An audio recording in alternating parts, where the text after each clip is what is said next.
Assalamualaikum warahmatullahi wabarakatuh, teman-teman Jeep Talks. Kita kembali lagi tidak live bersama saya, host Musa Maliki. Apa kabar teman-teman semuanya? Kali ini kita akan bahas tentang Indonesia, G20, dan middle power. Relasi antara ketiga hal tersebut. Kali ini kita bersama Mas Rosid. Apa kabar Mas Rosid? Alhamdulillah kabar baik Mas Musa. Oke. Di Semarang ini hujan ya? Ya, lagi hujan-hujannya nih. Oh. Oke, sebelum kita membahas tentang topik utama pada hari ini tentang Indonesia G20 dan middle power, kita ingin mengetahui terlebih dahulu latar belakang Mas Rosid, mengapa bisa sampai ke tahap level seperti sekarang ini, sampai-sampai dibilang profesor di luar negeri, padahal baru S2 ya, Mas Rosid. Dan luar biasa sekali. Jadi sudah profesional profesor. Karena selama ini ketika saya melihat dan membaca tulisan-tulisan Mas Rosid ini sangat inspiratif dan mudah dipahami gitu. Apalagi ketika saya melihat tulisan-tulisan lain itu gaya tulisannya itu mirip tulisannya John Mearsheimer. Enak dipahami, bahasa-bahasanya terus sistematis gitu ya, tidak harus mengerutkan dahi dan terlalu banyak metafor gitu ya, dan tidak terlalu banyak idiom-idiom yang sifatnya budaya Eropa ataupun budaya Barat. Anyway, sampai di level itu sebenarnya kita pengen dengar lebih dahulu apa lahirnya di mana Mas? Wah, saya kalau dibilang profesor juga enggak lah Mas, itu cuman ini aja ya. Ya panggilan dekat aja, orang-orang biasanya manggil gitu padahal ya belum layak sama sekali, mau S3 aja belum itu. Saya kira itu klaim yang berlebihan lah. Ya saya ini orang biasa, ada banyak rekan-rekan dosen atau akademisi HI lain yang jauh di atas saya. Ya biasa aja saya sih menurut saya gitu. Lo orang profesor di luar negeri kan lihat tulisan kamu, bukan lihat kamunya secara pribadi ya, tapi karya-karyamu yang di luar sana kan banyak sekali. Itu yang luar biasa. Nah, jadi ingin saya pengen tahu, kok bisa sampai ke level seperti itu ya, sehingga saya juga sangat terinspirasi dari Mas Rosid ini untuk tulisan-tulisannya. Ini saya pengen tahu latar belakang Mas Rosid itu seperti apa, dari lahirnya di mana, gitu-gitu semacam itulah. Kemudian sebagai orang mana, gitu kan, kita pengen tahu. Silakan Mas Rosid. Ya, saya sebagian besar sih hidupnya di Jawa Timur, Mas. Saya lahir di Ponorogo, di kota Oh. kecil di Jawa Timur. Menghabiskan sebagian besar hidup di Jember, Universitas Jember, dan di situ apa namanya passion akademik mulai bersemai gitu istilahnya, benih-benihnya. Di Jember itulah Kawah Chandra di Muka, di mana saya lalu ya itu menyemai benih-benih intelektualitas jadi kampus Jember. Oh. Oh, di kampus. Apakah waktu SD, SMP, SMA itu ada lingkungan yang mendukung intelektualitas Mas Rosid? Misalnya ibu gitu ya, atau mungkin bapak yang menginspirasi, atau mungkin punya leluhur atau kakek nenek yang apa namanya akademisi gitu ya. Enggak sih Mas, kalau dari sisi intelektualitas tidak, tapi memang saya keturunan pendidik. Jadi bapak saya itu guru MI, ya, guru agama, guru MI. Kemudian mbak-mbak saya itu, saya keluarga 7 orang, ya nomor 6 lah. 5 itu semuanya itu perempuan, jadi 5 orang mbak saya punya adik 1. Nah, sebagian besar memang berprofesi sebagai apa namanya guru. Nah, mungkin Oh, darah sebagai pendidik itulah yang mengalir iya, di iya, iya. tubuh saya gitu. Tapi kalau misalnya mendukung dengan bacaan, dengan ini punya perpustakaan pribadi yang melimpah, ya enggak lah, sama sekali tidak. Ya dulu saya waktu kecil cuman punya apa ya? Kalau saya ingat-ingat sih, mungkin kalau perbedaannya dengan teman-teman sebaya memiliki rasa ingin tahu yang lebih aja gitu. Jadi misalkan teman-teman main gitu ya, ketika SD main gitu di suatu rumah, Iya. Nah, saya itu nyari-nyari koran-koran yang bertumpuk itu. Kan punya tetangga itu selalu langganan koran atau langganan majalah Liberty atau macam-macam kan. Jadi saya itu penasaran gitu, mesti membaca-baca terus sampai di apa itu, disita. Karena Liberty itu kan Pak bacaan orang dewasa itu. Iya, Waktu iya. SD boleh, itu sampai diambil. Saya itu penasaran. Oh, oh. Jadi sampai segitunya itu. Cuman memang tidak difasilitasi sama orang tua. Orang tua saya itu, keluarga saya itu sangat ini ya, apa, tipikal keluarga yang konservatif banget itu, terutama dalam hal religi. Jadi tidak Oh. paham soal parenting gimana, ini biar anak itu terasah sama sekali tidak tahu. Yang ibu saya aja lulus SD enggak, Mas. Baca tulis saja Gitu. enggak terlalu lancar itu. Ya itu sih kalau dari latar belakang masa kecil. Ya, tapi ya normal ya, bocah-bocah cilik gitu loh, apa? Main layangan, main dir-diran, main kelereng gitu ya. Standar itu ya. Ya memang minat baca itu sih, menurut kalau dari pengalaman saya sih, minat baca itu memang sudah sejak awal sudah terbentuk gitu. Contohnya ketika mbak-mbak saya itu kan SMP, SMA itu pulang bawa buku gitu ya, fotokopian. Nah itu malah saya yang baca. Jadi waktu SD itu sudah membaca kimia, fisika, biologi, padahal itu bacaan-bacaan level SD, SMP, SMA loh. Waktu itu saya masih baru kelas 3, kelas 4 SD. Nah itu mungkin yang agak sedikit berbeda ya dari teman-teman yang teman-teman lain. sebelumnya. Minat baca, keingintahuan itu sih menurut saya gitu. Itu bekal yang menurut saya paling penting dan berharga. Oh, jadi waktu kecil pun sudah bergumul dan lebih suka membaca dibandingkan main keluar sama teman-teman begitu ya. Tetap main, Mas, cari Tetap ikan di main. sungai, nyolong tebu gitu. Terus apa, pohon kambing ya macam-macam lah seperti zaman dulu ya. Karena keluarga kami kan keluarga yang kurang berada ya, keluarga ya boleh dikatakan di bawah ya, kalangan bawah lah gitu. Jadi biasa main sawah, main kerbau, angon kambing, nyari ikan di sungai dan macam-macam itu. Cuman ya selain itu juga punya ketertarikan dalam hal membaca itu sih. Bukan tipikal yang apa autis menyendiri, enggak sama sekali enggak. Justru sangat socialize. Oh gitu. Lah di SMP SMA berarti di Ponorogo terus? Ya sampai SMA. SMA SMP itu ranking terus atau ya standar lah anak-anak normal gitu ya maksudnya ya? Ya biasalah gitu atau gimana? Kalau aku sih gini, waktu SMP SMA itu justru bukan tipikal murid yang patuh, yang rajin, nilainya bagus gitu ya. Cuman gini, saya itu orangnya apa, tanda petik itu rebel gitu loh, Mas. Jadi suka berontak ya. Selalu suka tantangan. Suka tantangan tuh misalnya begini, nyoba-nyoba untuk tidak ikut mata pelajaran, nyoba-nyoba untuk tidak ikut kelas, nyoba-nyoba berkawan dengan teman-teman yang dalam tanda petik itu preman gitu di sekolahan itu. Menjadi teman dekat mereka. Jadi ada semacam tantangan adrenalin gitu loh. Ya bisa memuncul dari pengalaman-pengalaman itu. Apalagi waktu SMA. Waktu SMA itu saya IPA itu. Tapi IPA jiwanya IPS itu.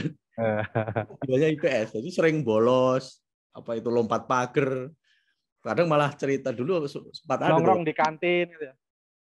Nah, itu biasa sih, rokokan gitu ya, biasa itu. Kabur dari kelas itu sering itu.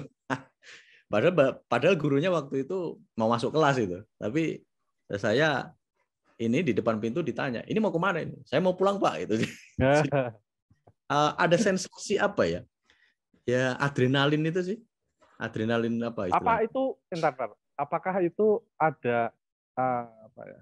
Di dalam dirimu itu ada macam gue nggak mau didisiplinkan seperti ini gitu. Ada gitu. Orangnya nggak suka diatur, nggak suka diperintah-perintah, nggak bisa di apa istilahnya di apa hierarki gitu. Makanya nggak cocok saya sama model-model yang kaku, yang formalitas, yang harus serba protokoler gitu, nggak seneng. Jadi memang dari dulu pemuja kebebasan, Mas. Dulu suka main ini naik apa itu, naik trailer, naik truk itu nggak bayar itu, istilahnya nebeng itu ya, nyegati di jalan itu, nyegat truk atau apa pickup itu kabur ke pantai gitu, nggak ikut pelajaran gitu-gitu sama teman-teman. Berarti kan kamu sekarang jadi dosen ya. Dosen kan ada dua posisi ya, sebagai akademisi dan sebagai birokrat. Nah, nanti kalau kamu menjabat sebagai struktural itu mules langsung kamu ke rumah sakit ya. Nggak cuma mules, wah langsung kumat Opname, itu lambungnya. opname. Aduh. Aduh, itu Nggak memang cocok saya dunia jabatan itu kurang cocok. Kemarin saja waktu di apa istilahnya dinominasikan gitu ya menjadi sekprodi aja nolak saya. Kenapa? oh, Tapi saya apa merasa kurang cocok aja dengan dunia itu. Dunia saya dunia udah biasa jadi dosen biasa saja gitu. Nggak usah jabat nggak apa-apa.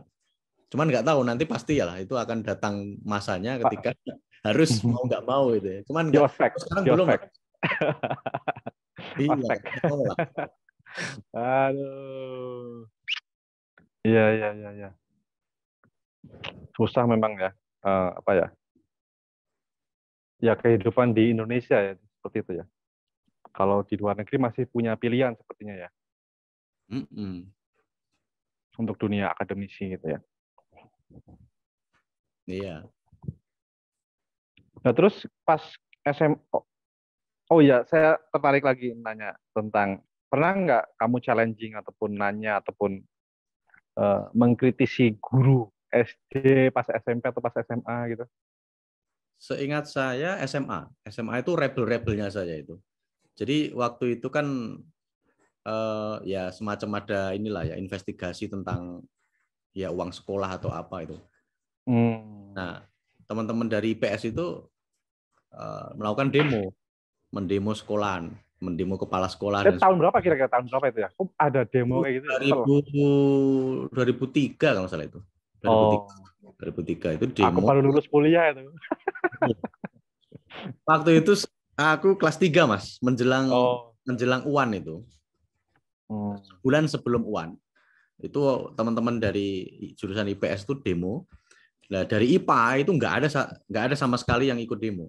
Terus aku akhirnya yang keluar kelas, padahal waktu itu yang dari IPA sedang belajar ini, tryout itu, persiapan UAN kan. Wah, aku kabur dari kelas karena merasa, oh itu teman-teman demo itu lebih menarik itu daripada harus belajar di kelas itu.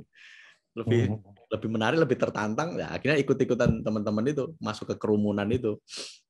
Ya, itu saat Hmm. yang kedua pernah menggagas untuk membubarkan OSIS waktu itu.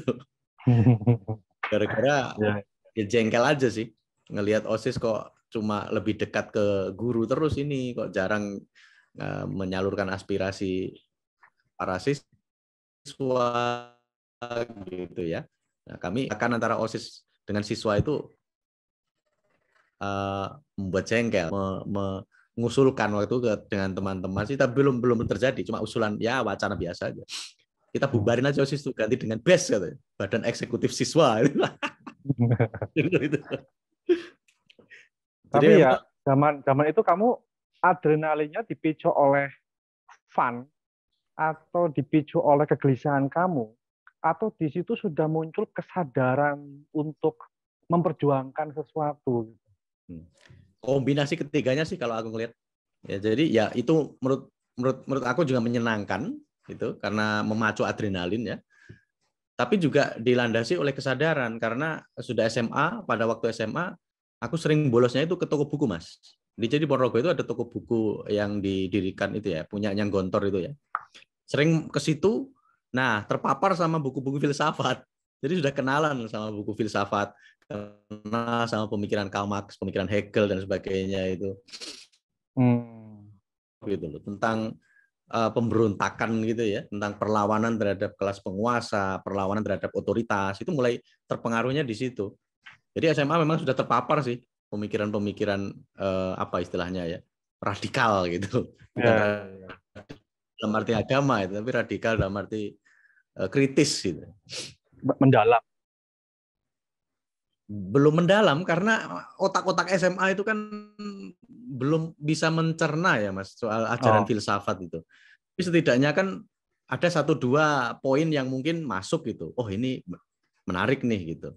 Ya paham sedikit lah gitu. Nah baru ya. kuliah dalam lagi. Itu kuliah berarti UN ya makanya kamu pas zaman itu ya. Ke Jember ya. Pilihan Eh, pertama itu, pilihan pertama. iya, pilihan pertama. Itu pun juga kecelakaan sih, nggak pernah terus tahu soal HI itu apa, nggak pernah tahu. Ya iseng aja waktu itu kan, setelah lulus itu sebenarnya nggak punya cita-cita kuliah mas saya. Itu karena kan Hmm. keluarga kurang berada ya keluarga saya, jadi nggak sempat terpikir.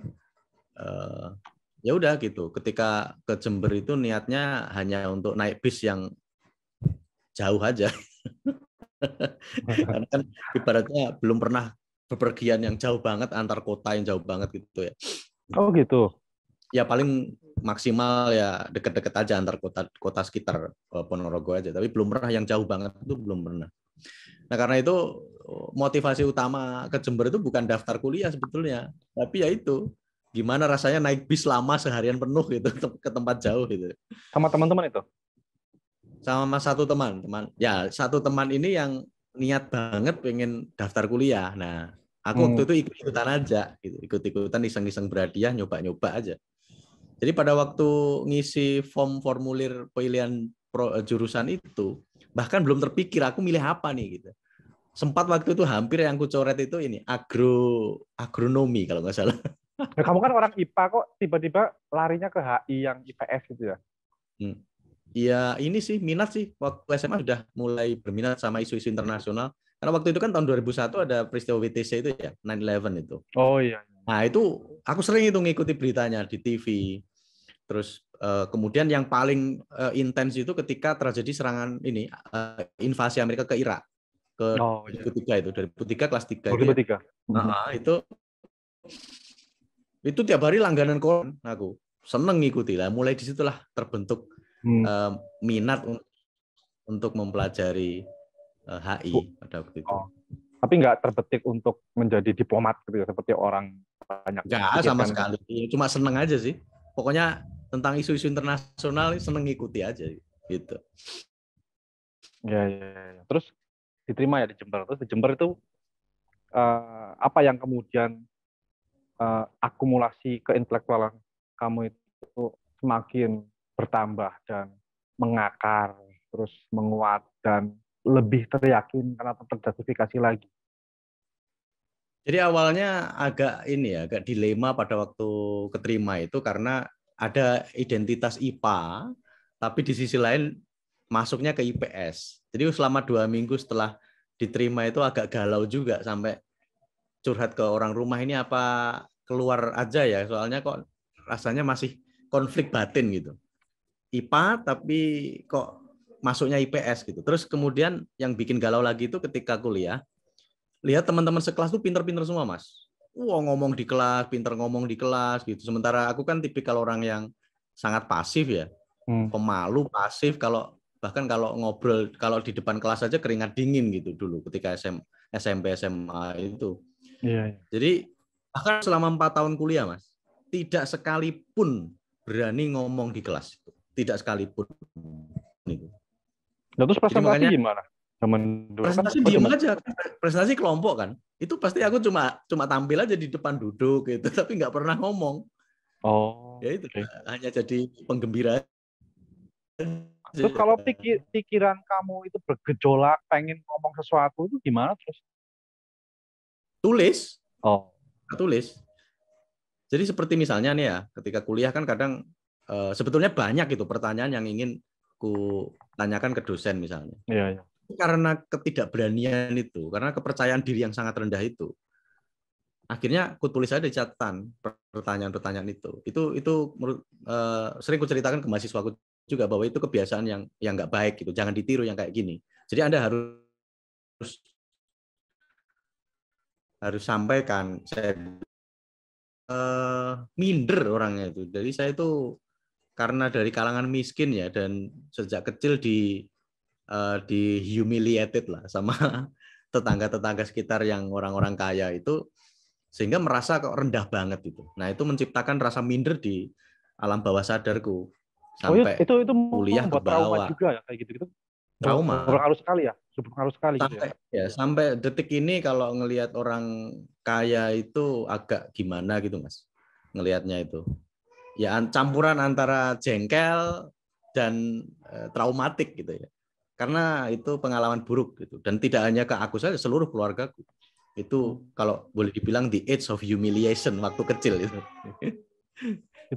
Itu maksudnya luar biasa, maksud dalam artian harus di di break ya, kayak gitu ya di Iya. Indonesia ini. Tapi masalahnya di Indonesia ini tambah melebar ya jurang si kaya dan si miskin itu sendiri, dengan selalu membanggakan bahwa pertumbuhan ekonomi kita bagus gitu loh. Itu kan apa ya? Sedangkan indeks gini kita kan semakin turun sekarang ini. Ini kan apa ya? Saya tidak tahu bagaimana saya berbicara gitu dan harus bercerita apa begitu. Karena ukurannya udah beda. Kita hidup dengan apa yang dilakukan oleh pemerintah dan apa yang kemudian dituntut oleh dunia internasional. Komenmu gimana kira-kira? Ya sih, kalau ngelihat gap antara kaya miskin memang memprihatinkan ya. Tapi poinku adalah kalau di era sekarang ini sudah berbeda, Mas, dari zamanku dulu kayaknya ya. Kalau zaman dulu itu kombinasi antara feodalisme dan yang menciptakan keangkuhan gitu. Jadi mestinya kan tetangga yang lebih kaya itu membantu tetangganya lebih miskin.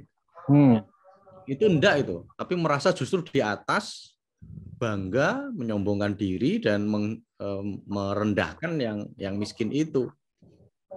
Aku masih ingat betul itu diolok-olok, dijelek-jelekin, bajuku diolok-olok, katanya bajunya cuma itu aja, jelek gitu. Macam-macam pokoknya sudah kenyang lah dengan perlakuan-perlakuan semacam itu. Itu mengakar betul sampai ya itu efek jangka panjangnya adalah membuat minder, inferior, merasa tidak mampu, merasa meskipun di pikiran itu ada pertanyaan gitu ya. Tapi selalu yang muncul adalah saya khawatir pertanyaan ini sangat tidak bermutu, jelek. Pertanyaan kayak gitu aja kok ditanyakan gitu, Mas. Itu yang membuat akhirnya aku itu nggak berani bertanya gitu loh. Ya udah kutulis aja. Apa-apa kutulis, kalau punya kegundahan pikiran tentang sesuatu itu kutulis di catatan, di kertas itu, tulis aja. Ya mungkin seperti ini ya, Pram ya. Masa kecilnya Pram kan juga sama ya. Iya. Dia akhirnya larinya ke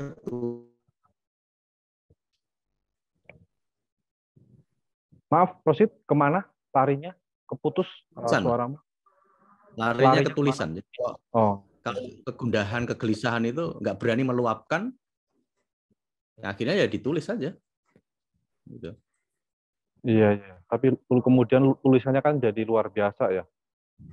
Tulisannya Pram itu kan terjemahin oleh banyak banget bahasa. Tulisanmu juga kan sampai kamu dibilang profesor di luar negeri walaupun belum profesor gitu loh. Profesor abal-abal kalau ini. Iya, jadi memang, tapi menulis itu sejak SMA sudah menulis seperti itu atau sejak kuliah saja kamu sudah mulai menulis tentang kegelisahan kamu, tentang pertanyaan-pertanyaan eksistensial kamu gitu, dan seterusnya. SMA belum sih ya. SMA masih fun, masih adrenalin junkie. Waktu kuliah baru sih. Kuliah itu mulai berusaha untuk menuangkan ide-ide dalam tulisan. Nah, itu ada satu momen yang sampai sekarang masih kuingat itu. Ketika di kos-kosan itu ya.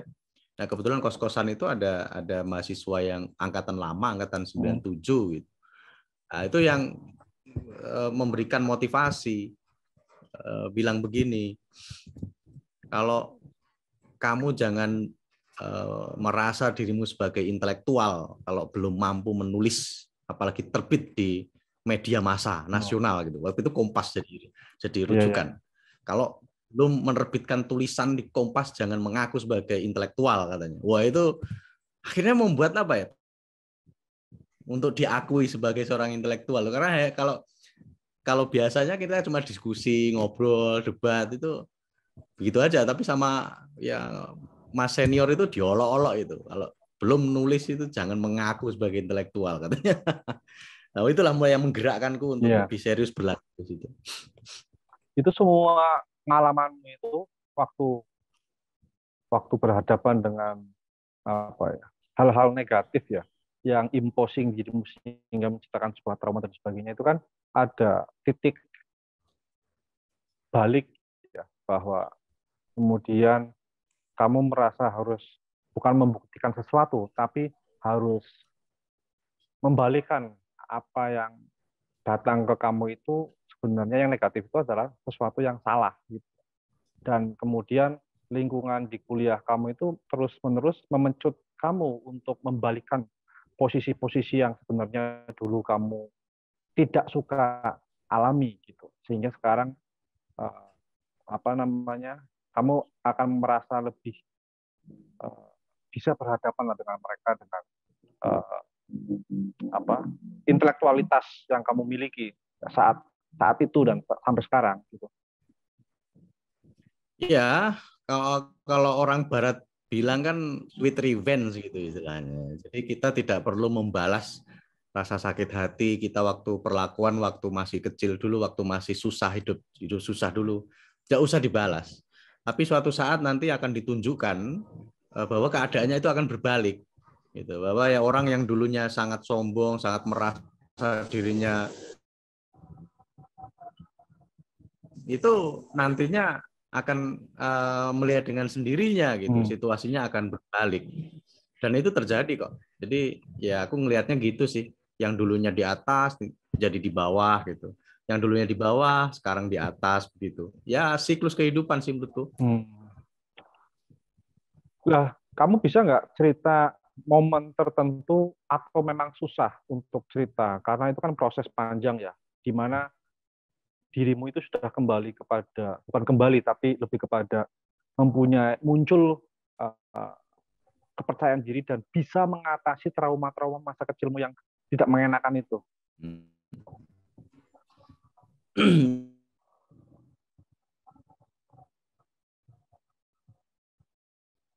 Untuk belajar membalikkan keadaan itu. Tapi ya menurutku tidak ada kata terlambat, walaupun istilahnya baru kemarin aja kebangkitan, saya menyebutnya fase pencerahan lah istilahnya itu. Karena waktu selama 4 tahun kuliah itu benar-benar aku sesali, sebab sama sekali aku tidak dikenal, kemudian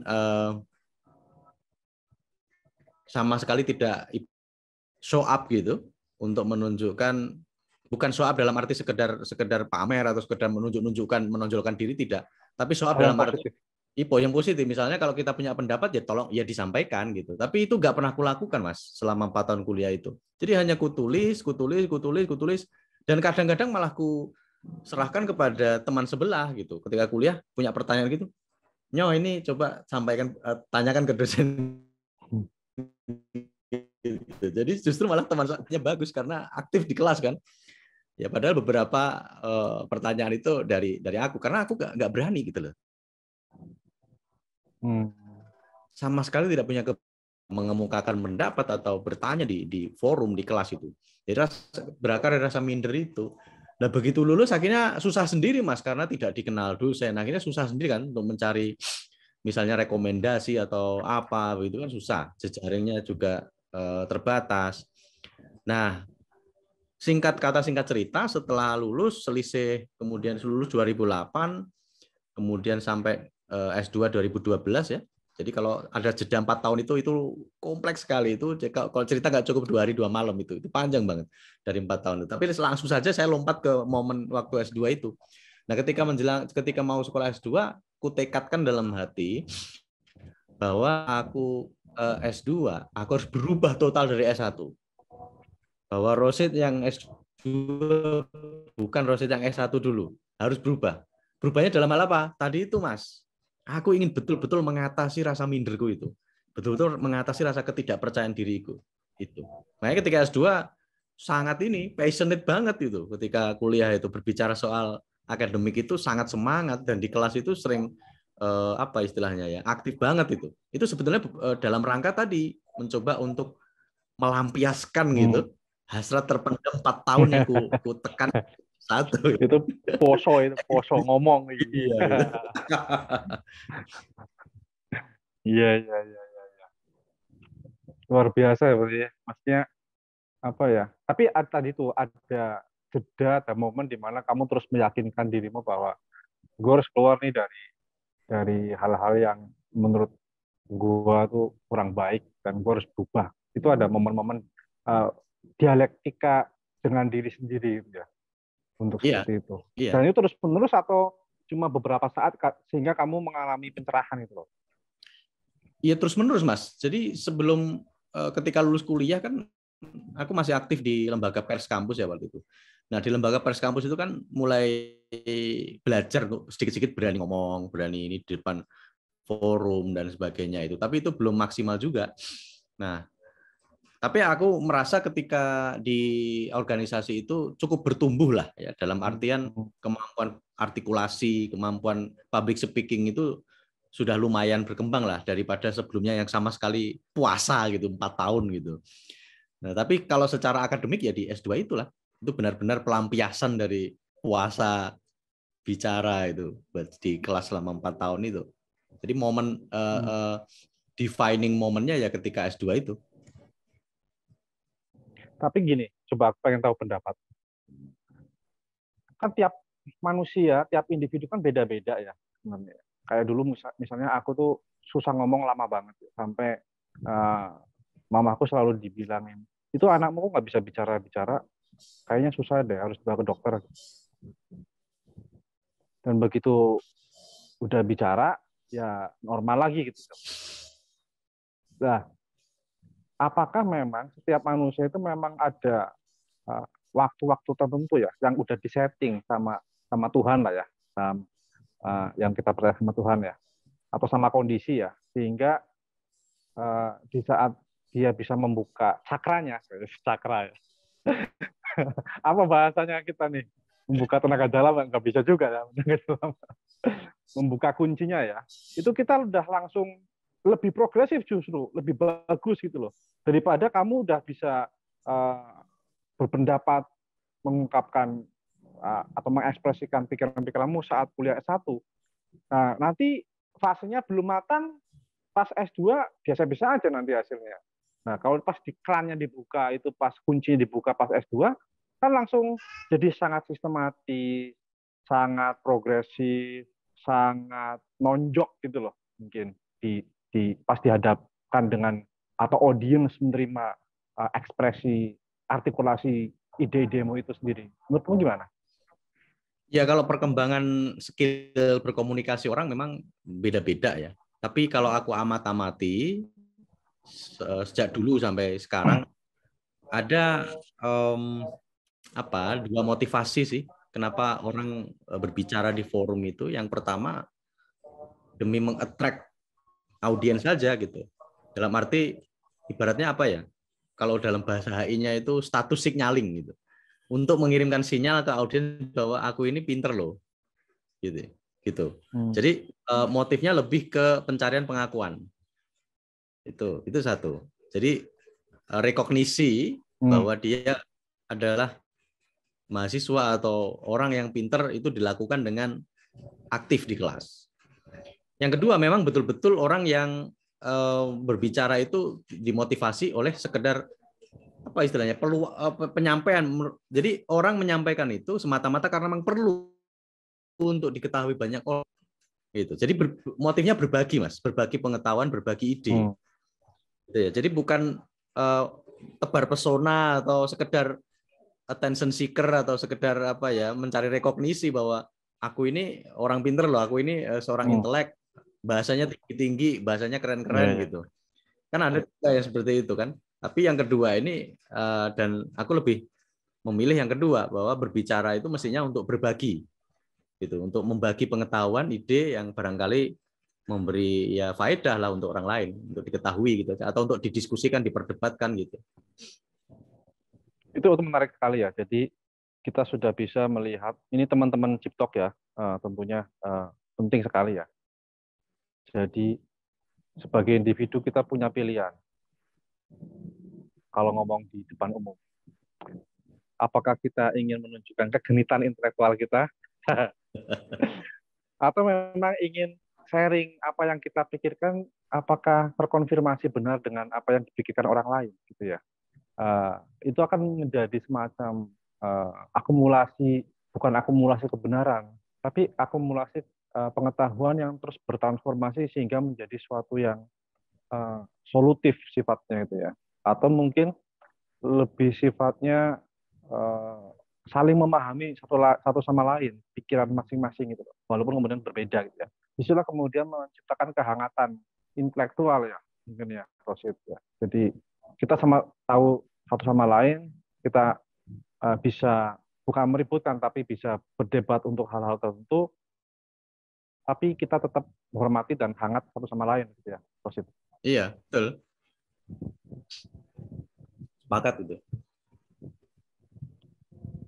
Lalu setelah lulus S2 kamu ntar dulu. Jadi kamu S2 itu biaya dari mana kemudian kalau belum belum kerja gitu, atau sudah kerja, atau mungkin bagaimana kan, orang tua mungkin susah gitu kan, atau mungkin ada rezeki dari mana gitu, mungkin teman-teman Ciptoks pengen tahu lebih mendalam gitu, biar ada teman-teman Ciptoks yang ingin ataupun mencontoh ataupun terinspirasi lah seenggaknya dari kisah hidupmu itu. Ya, jadi waktu S2 aku nggak pakai beasiswa Mas, jadi nggak tahu ya. Aku ini kok kelihatannya sampai sekarang pun itu ketika mau S3, mau mencoba S3 itu nyari beasiswa itu kok gagal terus itu. Dari dulu itu kurasakan. Di S2 juga mencari-cari info dan sebagainya, kok sepertinya buntu terus itu. Ya akhirnya terpaksa Mas. Waktu S2 biaya sendiri. Biaya sendiri itu artinya orang tua ya gimana caranya untuk anaknya supaya bisa sekolah lagi kan. Ya akhirnya jual sawah itu. Jual sawah untuk biaya semester pertama. Gitu, semester pertama. Semester kedua, aku jual motor, Mas. Aku jual motor, aku ganti ke kampus naik sepeda bekas yang aku beli di Jogja waktu itu. Ya. Jadi motorku, motor kesayangan zaman sudah lama, menemani sejak S1 itu tak jual, itu buat nambeli atau buat nambal biaya SPP semester 2 pada waktu itu. Kemudian ke kampus ganti naik sepeda pancal. Itu pun bekas. Ya. Nah, semester 3 itu ibuku waktu itu sudah bilang sudah nggak ada lagi biaya. Jadi kalaupun terpaksa harus DO ya mau gimana lagi gitu. Betul-betul nggak ada. Nol, benar-benar sudah nol. Ibaratnya saldonya itu sudah nol gitu. Sudah nggak bisa lagi, nggak punya aset. Satu-satunya aset cuman ya sawah itu, dan itu kan pusaka ya. Jadi nggak boleh asal-asalan dijual-jual gitu aja gitu. Adikmu kok opo gitu. Adiknya kan masih punya adik satu kan waktu masih sekolah di ya udahlah, akhirnya waktu itu yang mendorongku untuk ini harus lulus ini gitu. Jadi kalau lulus cepat itu kan otomatis nanti SPP-nya tidak bayar lagi itu ya semester berikutnya. Iya betul. Nah itu benar-benar melecutku untuk lulus secepat mungkin. Itu sehingga ketika masih kuliah pun aku sudah membuat proposal tesis. Semester berapa itu? 3 berarti? Atau semester 1. Bahkan masuk 2 minggu itu sudah jadi waktu itu. Itu baru masuk 2 minggu Mas kuliah S2 itu. Tapi kemudian ketika ambil itu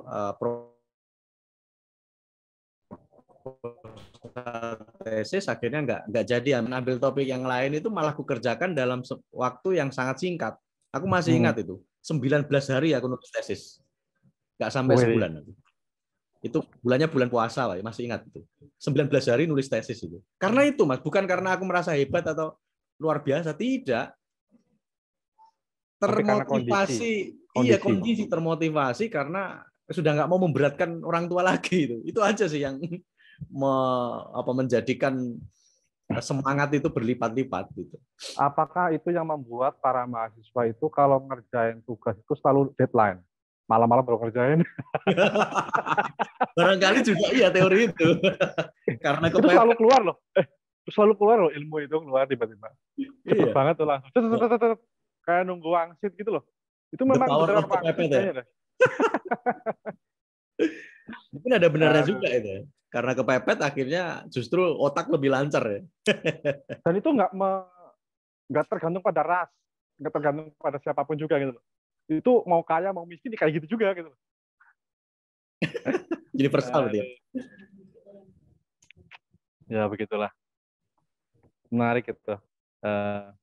Terus lulus semester 3 itu atau sesuai dengan targetmu untuk lulus cepat atau memang standar aja 2 tahun gitu? S1 aku 1 tahun. Padahal standarnya 2 tahun. Itu rekor. 1 tahun. Iya, itu rekor di UGM waktu itu ya, paling cepat. Jadi selama bisa ya, boleh ya? waktu itu boleh.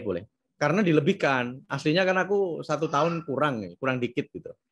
Cuman nggak boleh sesuai aturan. Jadi di administrasi itu dilebihkan 1 bulan. 1 tahun 1 bulan gitu. Terus mata kuliah semester 3 itu bagaimana ngambilnya? Semester 3 nggak ada, Mas. Semester 3 sudah ngerjain tesis. Jadi itu ada mata kuliah seminar proposal. Baru proposal. Tapi di semester 2 aku nggak cuma proposal, Mas. Langsung ku kerjakan semuanya. Gitu. Jadi begitu selesai semester 2, aku langsung ujian gitu. Okay. Saat yang lain baru selesai bab 1, aku sudah selesai gitu. Luar biasa. Itu cukup menginspirasi ya. Tapi ya kalau menginspirasi beneran ya memang harus terkondisikan kayak kamu ya, bro. Orang mau nggak kayak gitu kan permasalahannya. Dikondisikan kayak kamu gitu loh.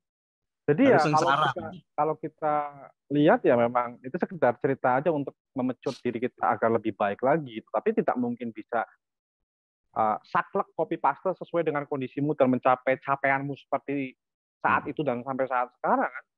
Itu sebenarnya yang ngebuat kita ngelihat manusia dan individu itu unik gitu ya.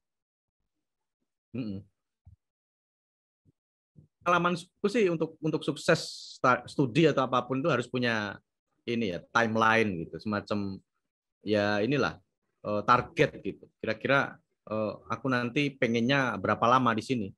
Ini harus kuselesaikan kapan. Jadi punya strategi timeline gitu, kira-kira realistis enggak ini kalau aku selesaikan ini dalam sekian misalnya. Itu membantu sekali sih, karena dari dulu waktu aku itu selalu terorganisir gitu, Mas. Jadi terorganisir, ini dicapai nanti capaiannya apa dalam bulan ini, bulan depan, bulan seterusnya gitu. Nah tapi itu membantu sekali memang untuk mencapai tujuan-tujuan itu. Jadi lulus 1 tahun itu tidak hanya kondisi tersebut, tapi juga ada strategi rasional yang sangat terencana menuliskan timetable itu. Kuncinya disiplin sih. Time management. Jadi bahkan dulu ketika wisuda itu Pak Pratekno ya, sekarang sekretaris negara. Dulu kan masih rektor UGM. Ketika nyebut namaku sebagai lulusan paling cepat itu beliau nyeletuk ini. Ini paling nggak pernah main-main ke Malioboro ini. Dikiranya belajar terus itu. Padahal enggak, Mas. Aku tuh hobi ngopi. Sama teman-teman tuh ajak ngopi, main ke sana, ke pantai, camping, kemana-mana gitu. Bukan tipikal yang seharian penuh di kosan, introvert, membaca aja itu. Enggak. Aku hobi nongkrong, hobi ngopi sampai sekarang pun itu seneng aku nongkrong itu, ngopi itu, seneng banget. Ya itu tadi bukan karena belajar saja, tapi strategi, disiplin. Percuma kita misalnya nyusun rencana sedemikian rigidnya, tetapi kita sendiri nggak mau patuh itu, taat dengan rencana itu. Jadi aku betul-betul sangat disiplin kalau boleh dibilang. Pagi itu harus nulis. Pagi harus nulis sampai jam 8, 9. Dia jam 6. Jam 6 itu bikin kopi gitu ya. Sambil ngerokok depan laptop itu. Itu sampai jam 9 itu. Di kosan harus nulis. Nah, nanti jam 9 sampai jam 10, 11 itu masak gitu untuk makan hari itu. Kemudian setelah selesai masak, siang itu ke kampus, main internetan, ambil data, download artikel, download buku dan sebagainya. Nanti pulang gitu lagi, nulis gitu. Nanti sore olahraga, angkat beban, main-main ke tempat teman sampai malam gitu. Nanti malam sebelum tidur nulis lagi gitu. Dan itu terus siklus itu terus gitu. Rutin ya? Rutin. Bahkan ketika libur pun aku tuh justru bingung kalau nggak nulis. Karena gimana ya? Ketika libur itu kan nggak punya teman, Mas. Sama kosan teman-teman kos di sebelah mudik itu semua ya? Mudik semua. Terus bingung, ngapain ini gitu. Akhirnya ya udah dilampiaskannya ke tulisan sebagai pelarian dari kesepian, kegalauan, nggak punya duit itu. Apalagi pacaran. Alah nggak sama sekali. Nggak ada pikiran gitu. Iya, iya, iya. Betul, betul, betul. Oh, terus habis itu gimana ceritanya terjun kemudian ke apa ya, dosen gitu ya, dari S2 kemudian apply pegawai negeri atau gimana ceritanya? Ada jeda 5 bulan ya. Setelah aku lulus Oktober 2013 itu, jeda 5 bulan menganggur. Nyoba ngelamar kemana-mana itu ditolaki. Tapi aku nggak mau sebut nama universitasnya. Tapi banyak lah Oh, di dosen. Kamu langsung apply ya, dosen gitu? iya, Nggak iya. ke Karena bank, sudah bro? Katanya pengen kaya, nggak? nggak itu dulu waktu S1. Waktu S1 masih serabutan pikirannya kemana-mana kan. Gelambiar gitu apapun pekerjaan dilamar. Waktu S2 sudah terfokus, sudah membulatkan tekad untuk akademisi. Memang passionnya di situ. Karena dulu setelah lulus S1 nyoba kemana-mana tuh ngerasa nggak cocok aja gitu. Ini bukan duniaku, ini bukan aku nggak bisa menikmati kerjaan ini, nggak bisa nikmati, merasa teralienasi gitu kata Marx, terasing ya, Iya, iya, iya. merasa terasing itu. Akhirnya balik lagi ya ke 2010 itu akhirnya aku mikir kayaknya duniaku itu dunia ilmu pengetahuan itu, dunia pendidikan kayaknya gitu. Lebih cocok di sana gitu. Ya Iya, udah, iya. ketika S2 itu sudah punya pikiran untuk fokus akademisi. Setelah lulus ya yang dilamar ya kampus-kampus itu meskipun banyak penolakan gitu, ada banyak penolakan. Nah, baru ketika bulan Maret 2014 ada kabar positif ya dari yang kampus sekarang ini. Iya, iya, iya. Akhirnya diterima itulah. Kamu bareng sama Faris nggak sih? Enggak kayaknya. Ya kalau S1-nya seangkatan mungkin 2004.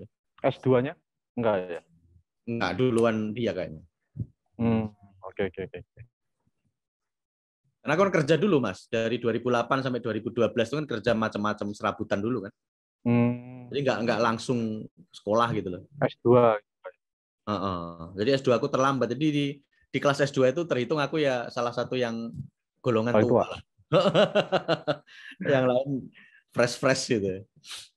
Iya, ya, tapi kan udah punya pengalaman kehidupan yang luar biasa ya. Iya, ya pahit getirnya hidup setidaknya pernah mencicipi lah. Iya, iya, iya. Terus sekarang kepedulian kamu untuk ngajar HI itu lebih fokus ke teori kalau saya lihat tulisan-tulisan kamu atau memang lebih luas lagi karena kan sekarang momennya sangat krusial untuk ngomongin tentang G20 dan Indonesia gitu dan posisi Indonesia sebagai orang bilang tentang middle power lah gitu ya. Itu gimana itu menurutmu? Kalau aku sih menilai diriku ini ketertarikan intelektualnya lebih ke teori ya, Mas. Nggak terlalu suka dengan empirik. Makanya ketika mengajar studi kawasan, misalnya seperti Asia Tenggara, itu pun tak bingkai dengan teori. Jadi tidak bercerita soal kejadian, soal peristiwa. Itu nggak Nggak terlalu, apa-apa itu. Nggak apa-apa itu. nggak apa-apa. Nggak Oh. apa-apa. Tapi lebih condong ke bingkai teoritiknya gitu. Kerangka teoritik itu pendekatan yang selalu kuterapkan di mata kuliah yang peminatan ya non teori itu misalnya seperti dulu kejahatan perang gitu. Ya. Itu kan sebenarnya bukan teori ya. Tapi aku selalu membingkai fenomena itu dari teori-teori gitu. Nah, itu kan menunjukkan kecondonganku itu. Memang kalau aku sih kecondongannya lebih ke teori banget gitu, ketimbang empirical. Itu karena memang dulu juga tertarik ya sejak bacaan-bacaan awal SMA itu ya ke filsafat itu tadi. Suka dengan pemikiran, suka dengan ide-ide abstrak begitu gitu. Terus sekarang yang lagi kamu gandrungi di filsafat atau di HI apa ya? Non-Western sih. Non-Western. Iya. Enggak, maksudnya filosofnya ataupun apalah gitu ya. Pemikirannya atau yang kamu ingin buat theoretical building apa gitu untuk ya yang sekarang ini. Yang sekarang ya. ini lagi mendalami pemikirannya Axel Honneth. Siapa itu? Axel Honneth itu filsuf Jerman ini, aliran teori kritis dia. Yang keberapa berarti? Udah generasi keberapa setelah Habermas mungkin ya? 3 berarti. Iya. Bedanya sama Habermas apa sih? Kalau ingin, maksudnya kata kuncinya apa? Kalau Kalau Axel Honneth itu dia itu mengacunya ke Hegel. Hegel tentang rekognisi. Jadi aku lagi mendalami soal rekognisi dalam HI. Gitu. Jadi lagi baca-baca filsafatnya Axel Honneth itu. Oke. Loh, tapi kan aku baca tulisan-tulisan itu apa ya? Empiriknya juga ada gitu loh. Jadi nggak membahas khusus untuk selalu melakukan kritik metateori gitu loh. Jadi teori dihajar dengan teori gitu ya.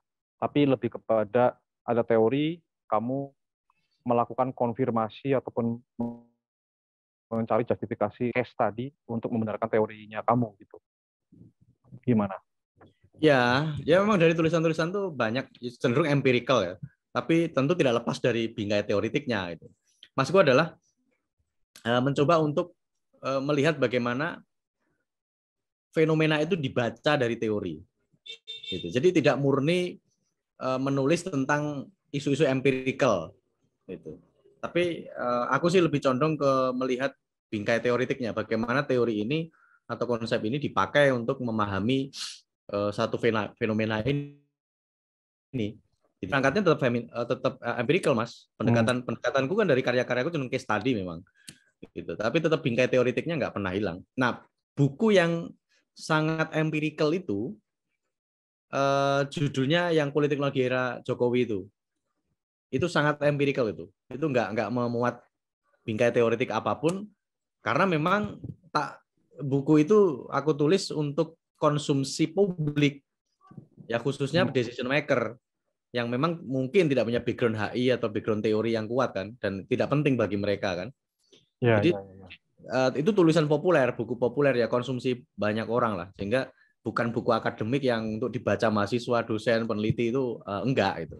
Makanya lebih bobot teori empiriknya lebih besar itu lebih dominan enggak aku masukkan sama sekali tuh kerangka teori atau konsep HI di sana.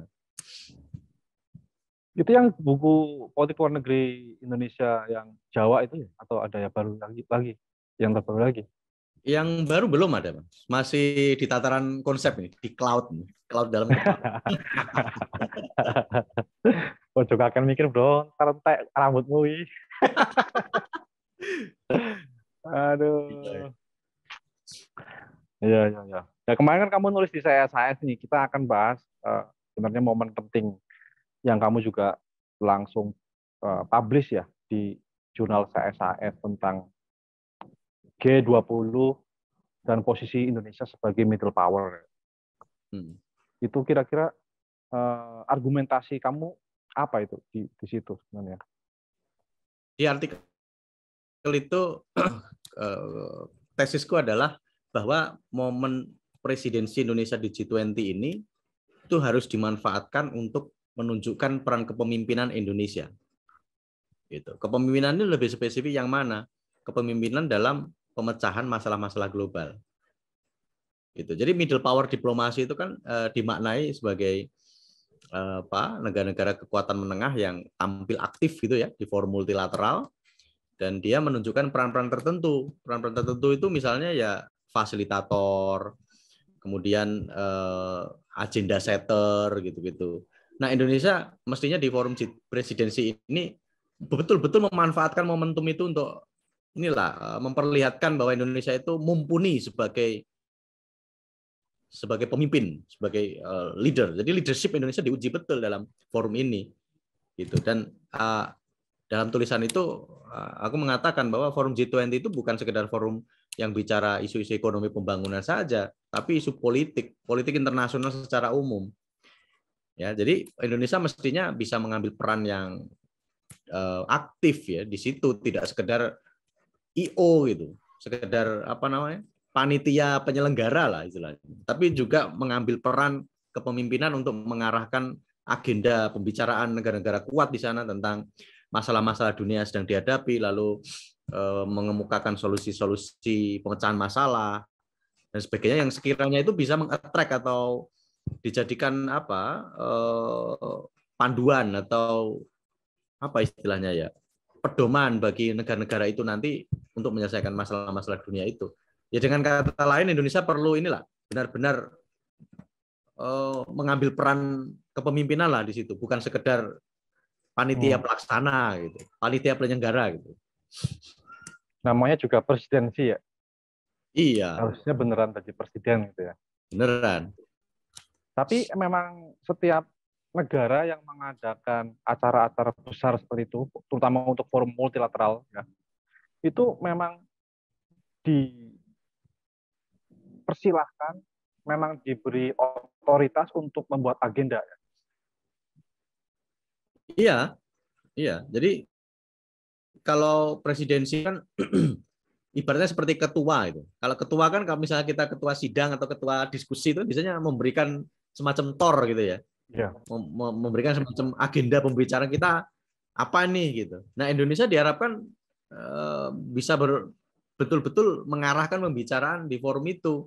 Misalnya gini, hari ini kita akan membicarakan konflik Rusia Ukraina. Kita harus sepakat nih, kita mau ngapain, mau diapain nih konflik ini. Langkah kita apa nih gitu.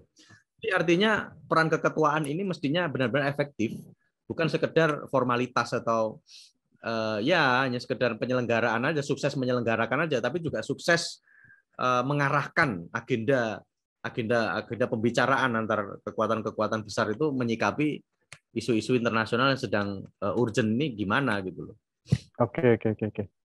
Ya, terima kasih Mas Rosid, luar biasa ya cerita-cerita kamu ini.